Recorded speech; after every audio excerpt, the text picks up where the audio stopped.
Hi, Elise here with Strike a Chord, and here is our 2016 Christmas offering, a bit of a variation on Jingle Bells.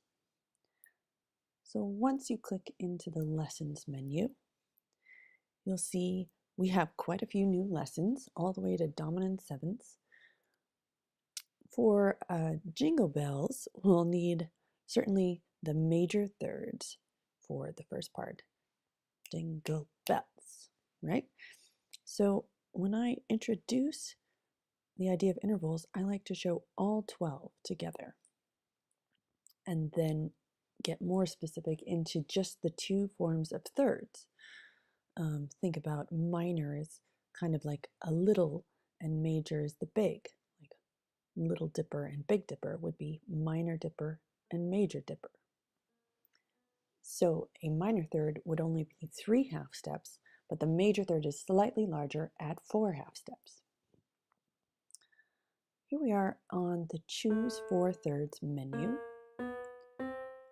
And just by touching the keys, they'll turn green. You can only choose 4. And actually, you're choosing the lower note of the third. To deselect, you just repress the key. But I also want to show you a couple other features. For instance, if you press the blue text at the top, right now it says sharps, well, you can toggle back and forth between sharps and flats. And then the question mark brings up a little help menu. But let's go back to the sharps. And I'll deselect those. And instead press C2, E2, F2, and G2. Now we're ready to go on. Press next.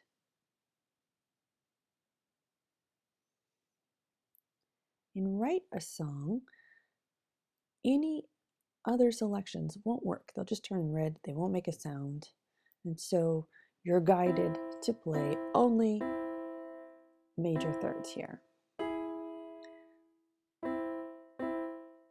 So I'm using that first part of Jingle Bells,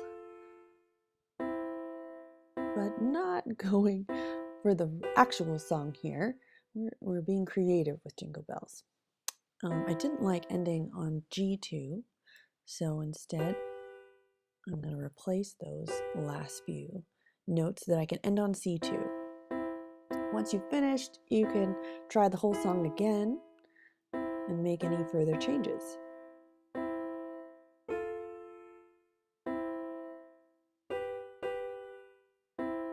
When you're satisfied, you press next. So just to show anybody who's still not familiar, these are the rhythm loops. There are currently 8, and more or less they go from slower to faster timing. But I kind of like rhythm loop 3. It reminds me a little bit of sleigh bells with the bells in the background. So that's pretty good for Christmas. After the countdown, you can come in whenever you want. Of course, the timing, as always, is up to you.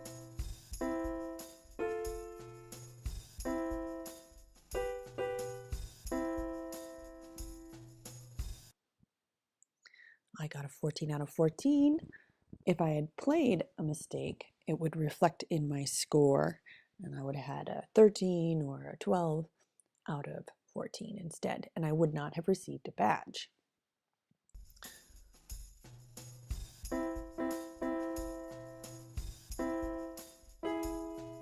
So right now I'm replaying the selection, but you can stop it at any point.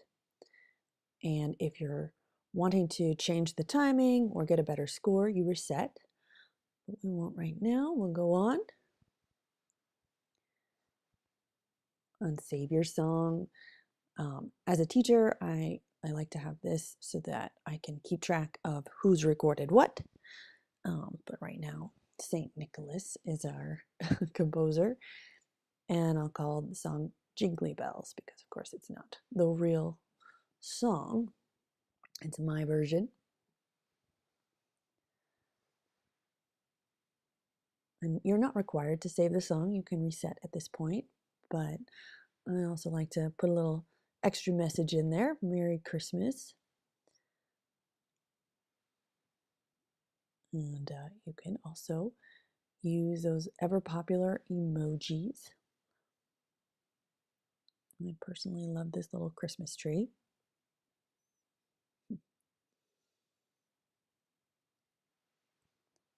Now you're ready to go on. Save the song. Once you touch the song here, now you can play it back. You don't have to listen to the whole recording. You can press stop at any point. And then you can share with email. Notice the title is there, St. Nick, the song name Jingle Bells, and even my little message with the Christmas trees. Let's delete for now. And I just want to make sure you see that when you go back into the lessons menu, you have a bronze badge there. And if you want to earn a gold badge, you have to complete the lesson 2 more times with a perfect score. And I also wanted to show you our YouTube channel. In case you were unfamiliar with any of the previous lessons, you can catch up here at any point. Merry Christmas, Happy Holidays, and hope you enjoy.